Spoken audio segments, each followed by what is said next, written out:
Hello everyone, welcome to our channel knowledge of philosophy. আশা করি তোমরা সকলে খুব ভালো আছো।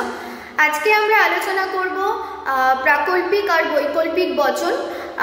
তোমরা এদেরকে আমি সবসময় ক্লাস শুরু হওয়ার আগে দিয়ে, লজিক ক্লাস যেহেতু, তাই সবসময় বলি আগের ক্লাস যদি তোমরা না দেখে থাকো তাহলে গিয়ে প্লিজ আগের ক্লাসগুলো দেখো, কারণ এটা একটা লজিকের বিষয়। এইচএসটা কিন্তু পুরোটাই লজিকের বিষয়। একটা ক্লাস যদি তোমরা মিস করো তাহলে তোমাদের ক্ষেত্রে কিন্তু একটু হলেও কিন্তু অসুবিধে হবে বুঝতে। তাই তোমরা আগের ক্লাসগুলো দেখো, এবং আগের ক্লাসগুলো দেখলে তোমাদের এই ক্লাসটাও বুঝতে কোনো অসুবিধে হবে না। তাই মাথায় রাখবে এইচএসের বিষয়টা পুরোটাই লজিকের বিষয় এবং একটার সাথে রিলেটেড, তাহলে আমাদেরকে প্রথম থেকে বিষয়গুলোকে ভালো করে বুঝতে হবে। আজকে আমরা আলোচনা করব প্রাকল্পিক আর বৈকল্পিক বচন। চলো দেখে নিই। প্রথমে এই প্রাকল্পিক আর বৈকল্পিক বচন বোঝার আগে আমরা ন্যায় যুক্তিটা দেখব। ন্যায় যুক্তির যেই ছকটা আছে সেটা আগে আমরা বুঝবো। ন্যায়কে দুভাগে ভাগ করা হচ্ছে, একটা নিরপেক্ষ ন্যায় আর একটা সাপেক্ষ ন্যায়, এবং সাপেক্ষ ন্যায়কে আবার তিন ভাগে ভাগ করা হচ্ছে। একটা হলো প্রাকল্পিক নিরপেক্ষ ন্যায়, আর একটা বৈকল্পিক নিরপেক্ষ ন্যায়, আর হচ্ছে দ্বিকল্প ন্যায়। প্রথমে ন্যায় যুক্তিকে দুভাগে ভাগ করা হচ্ছে, একটা হচ্ছে নিরপেক্ষ আর একটা সাপেক্ষ। এই সাপেক্ষ থেকে তিন ভাগে হচ্ছে প্রাকল্পিক, বৈকল্পিক, বিকল্প। আমাদের মেন আলোচ্য বিষয় হলো এই সাপেক্ষ ন্যায়। এই সাপেক্ষ ন্যায় থেকে প্রাকল্পিক আর বৈকল্পিকটা মেন আলোচনার বিষয়। এবার প্রথমত এই প্রাকল্পিক আর বৈকল্পিকটা জানার আগে আমাদের জানতে হবে সাপেক্ষ ন্যায় কাকে বলছে। সাপেক্ষ ন্যায় হচ্ছে যে ন্যায়ে দুটি হেতুবাক্য ও সিদ্ধান্ত থাকে এবং হেতুবাক্য দুটির অন্তত একটি সাপেক্ষ বচন হয়, তাকে সাপেক্ষ ন্যায় বলে। যে ন্যায়ে দুটো হেতুবাক্য ও সিদ্ধান্ত থাকে এবং হেতুবাক্য দুটির অন্তত একটি সাপেক্ষ বচন হয়, তাকে বলা হয় সাপেক্ষ ন্যায়। এবার আমরা দেখব প্রথম যেটা প্রাকল্পিক ন্যায় বা প্রাকল্পিক বচন, যেটা আর কি। প্রাকল্পিক বচনকে বলা হয় হাইপোথেটিক্যাল প্রপোজিশন। হাইপোথেটিক্যাল প্রপোজিশন এটাকে হলো প্রাকল্পিক বচন। যে প্রকার সাপেক্ষ বচনে একাধিক বচন যদি তাহলে সংযোজক দ্বারা যুক্ত থাকে তাকে প্রাকল্পিক বচন বলে। প্রাকল্পিক বচনের মূল উদ্দেশ্যটা কি? যদি তাহলে সংযোজক দ্বারা থাকবে, যদি তাহলে থাকবে প্রাকল্পিক বচনের। এবং প্রাকল্পিক বচনের দুটো অংশ, একটা পূর্বগ আর একটা অনুগ।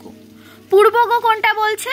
যদির পরের বচনটিকে বলা হয় পূর্বগ, আর অনুগ হচ্ছে তাহলের পরের অংশটিকে বলা হয় অনুগ। যদির পরের বচনটিকে বলা হয় পূর্বগ, আর অনুগ হচ্ছে তাহলের পরের অংশটিকে বলা হয় অনুগ। এবার আমরা একটা উদাহরণ সহকারে সেটা দেখব। বলছে যদি বৃষ্টি হয় তবে ভালো ফসল হবে। যদি বৃষ্টি হয় তবে ভালো ফসল হবে, এক্ষেত্রে পূর্বগটা কি? বৃষ্টি হয়, আর ভালো ফসল হবে অনুগ। আমরা দেখেছি যদির পরের বচনটিকে পূর্বগ বলে আর তাহলের পরের অংশটিকে বলা হয় অনুগ। এবার এটার আকার যদি দেখি, যদি পি তবে কিউ, তাহলে পিটা হচ্ছে পূর্বগ আর কিউটা হলো অনুগ। তারপরে হচ্ছে বৈকল্পিক বচন। বৈকল্পিক বচন বলতে ডিসজাংটিভ প্রপোজিশন। ডিসজাংটিভ প্রপোজিশন, তো ডিসজাংটিভ প্রপোজিশনটা কি বলছে? যে সাপেক্ষ বচনে একাধিক বচন হয় অথবা সংযোজক দ্বারা যুক্ত থাকে। হয় বা অথবা সংযোজক দ্বারা, হয় আর অথবা সংযোজক দ্বারা যেটা যুক্ত থাকে সেটা হলো বৈকল্পিক বচন। বচনের অঙ্গবাক্য দুটিকে বলা হয় বিকল্প বলা হচ্ছে। বচনের অঙ্গবাক্য দুটিকে বলা হয় বিকল্প। এই ক্ষেত্রে মনে রাখতে হবে, এই বিকল্পর ক্ষেত্রে, যে বৈকল্পিক বচনে দুটো বিকল্পের মধ্যে অন্তত একটি বিকল্প সত্য হবে। আর দুটি বিকল্প সত্য হতে বাধা কখনো হবে না, সত্য হতেই পারে, কিন্তু অবশ্যই একটা কিন্তু সত্য হতেই হবে। আর যদি উভয় অঙ্গবাক্যই মিথ্যা হয় তাহলে সেক্ষেত্রে কিন্তু বৈকল্পিক বচনটা পুরোটাই মিথ্যা হয়ে যাবে। মানে বলতে চাইছে দুটোর বচনের দুটো বিকল্পর অন্তত একটি যদি বিকল্প সত্য হয় তাহলে সেটা কিন্তু মিথ্যা হবে না। যদি দুটোই মিথ্যা হয় তাহলে বচনটা পুরোটাই মিথ্যা হয়ে যাবে, দুটো অঙ্গবাক্যই যদি মিথ্যা হয়। এবার তার মধ্যে একটা যদি সত্য না হয়, দেখা যায় যে দুটোই সত্য, তাহলে কিন্তু কোনো অসুবিধে নেই, দুটো সত্য হতেই পারে। কিন্তু একটা সত্য অবশ্যই হতে হবে, তাহলে সেই বচনটা হবে। উদাহরণ দিয়ে আমরা বুঝবো, যে বলছে হয় রাম আর্টস পড়বে নয় বিজ্ঞান পড়বে, নয় রাম আর্টস পড়বে নয় বিজ্ঞান পড়বে, তাই তো? তাহলে প্রথম বিকল্পটা কি? রাম আর্টস পড়বে, আর বিজ্ঞান পড়বেটা দ্বিতীয় বিকল্প, হয় পি অথবা কিউ। এবার আমরা জানবো প্রাকল্পিক নিরপেক্ষ ন্যায়কে ক ভাগে ভাগ করা হচ্ছে।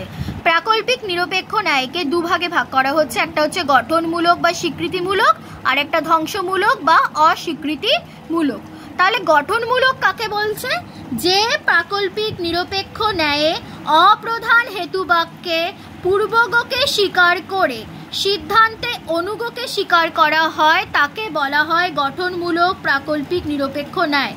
মানে হচ্ছে দুটোই স্বীকার করতে হবে, পূর্বগ অনুগ দুটোই স্বীকার করতে হবে, তাহলে সেটা হচ্ছে গঠনমূলক।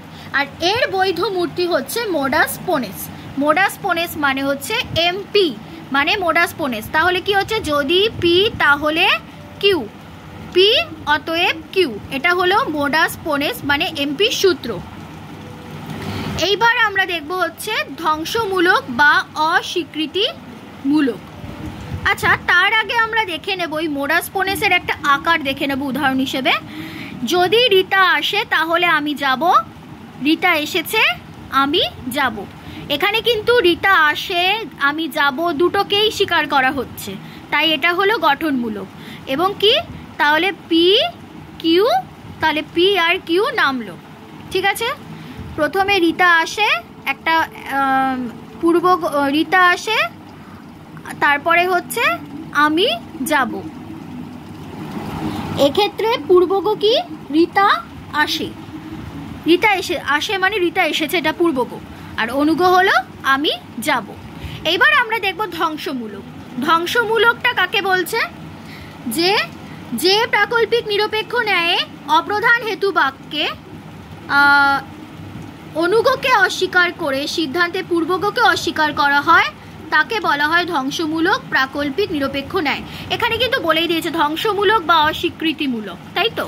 মানে পূর্বগ অনুগ দুটোকেই অস্বীকার করা হচ্ছে। আর এর বৈধতা হচ্ছে কি? Modus Tollens. মোডাস টলেন্সটা কি হচ্ছে? এমটি সূত্র। যদি রাম আসে তাহলে আমি যাব, আমি যাব না অতএব রাম আসেনি, দুটোকেই অস্বীকার করা হচ্ছে, পূর্বগও অস্বীকার করা হয়েছে, অনুগটাও অস্বীকার করা হয়েছে। আর এই ধ্বংসমূলকের বৈধ মূর্তি কি? Modus Tollens. আমাদেরকে আকারটা জানতে হবে, হয় অথবা নতুবা না হলে এই ক্ষেত্রে কিন্তু ভেল হয়, আর যদি তবে হলে তখন সেই ক্ষেত্রে এমপ্লাইজ হয়। হয় অথবার ক্ষেত্রে কি হচ্ছে? ভেল, আর যদি তবের ক্ষেত্রে নাল, মানে হচ্ছে এমপ্লাইজ, এমপ্লাইজ হয়, ঠিক আছে? হয় অথবার ক্ষেত্রে ভেল, যদি তবের ক্ষেত্রে এমপ্লাইজ হয়। এক্ষেত্রে একটা জিনিস দেখো, যে এখানে এমপি সূত্রটা যদি পি তাহলে কিউ, এখানে তাহলে কি হবে? এই যদি তাহলের ক্ষেত্রে পি এমপ্লাইজ কিউ, পি অতএব কিউ, এটা হবে। কিন্তু মোডাস পোনেসের তাহলে সূত্রটা বুঝতে পারলে, যে যদি তাহলের ক্ষেত্রে থাকলে কিন্তু এমপ্লাইজ হয়, তাহলে এটা আমরা সিম্পলি ব্যাপারটা বুঝতে পারছি, পি এমপ্লাইজ কিউ, পি অতএব কিউ, এটা নামলো। তাহলে মোডাস পোনেসের জিনিসটা পুরো এমপি সূত্রটা আমাদের কাছে ক্লিয়ার হয়ে গেল। আমরা জানবো প্রাকল্পিক ন্যায় আর বৈকল্পিক ন্যায়টা কি। প্রাকল্পিক ন্যায়ের ক্ষেত্রে দুটো বৈধ মূর্তি পাওয়া যায়, এমপি আর এমপি আর এমটি, মানে মোডাস পোনেস আর মোডাস টলেন্স, তাই তো? এই দুটো পাচ্ছি। আর বৈকল্পিকের ক্ষেত্রে শুধুমাত্র এমটিকে পাচ্ছি, একটা বৈধ মূর্তি পারবো। আর প্রাকল্পিক ন্যায়ে অবৈধ মূর্তির ক্ষেত্রে অনুগ স্বীকারজনিত দোষ আর পূর্বগ অস্বীকারজনিত দোষ, এই দুটো পাবো। একটা হলো অনুগ স্বীকারজনিত দোষ পাবো, আর একটা হলো পূর্বগ অস্বীকারজনিত দোষ, এই দুটো পাচ্ছি। আর বৈকল্পিকে অবৈধ মূর্তির ক্ষেত্রে একটাই পাওয়া যাচ্ছে, যার নাম বিকল্প স্বীকারজনিত দোষ। এর আকার কি? প্রাকল্পিক নিরপেক্ষ ন্যায়ের ক্ষেত্রে আকার কি? এমপি এমপ্লাইজ কিউ, পি অতএব কিউ। আর এটা হচ্ছে পি ভেল কিউ নট পি অতএব কিউ, মানে হচ্ছে ডিএস এর সূত্র এটা। তাহলে আমরা এই তিনটে সূত্রকেই পাচ্ছি, যে এই লজিকের ক্ষেত্রে, এই প্রাকল্পিক বৈকল্পিকের ক্ষেত্রে এই তিনটে সূত্রই কিন্তু কাজে লাগবে। একটা হচ্ছে পি এমপ্লাইজ কিউ, পি অতএব কিউ, আর একটা হচ্ছে এমটির সূত্র, p implies q not q অতএব নট পি, আর ডিএস এর সূত্র পি ইভেল কিউ নট পি অতএব কিউ। এই তিনটে সূত্রকেই আমরা পাচ্ছি। আজকের ক্লাসটা যদি তোমাদের ভালো লেগে থাকে অবশ্যই লাইক আর শেয়ার করো, আর আমাদের চ্যানেলে নতুন কোনো সদস্য থেকে থাকলে চ্যানেলটিকে কিন্তু সাবস্ক্রাইব করো। আজকের ক্লাসটা এইটুকুনি। Thank you so much. ভালো থেকো সবাই।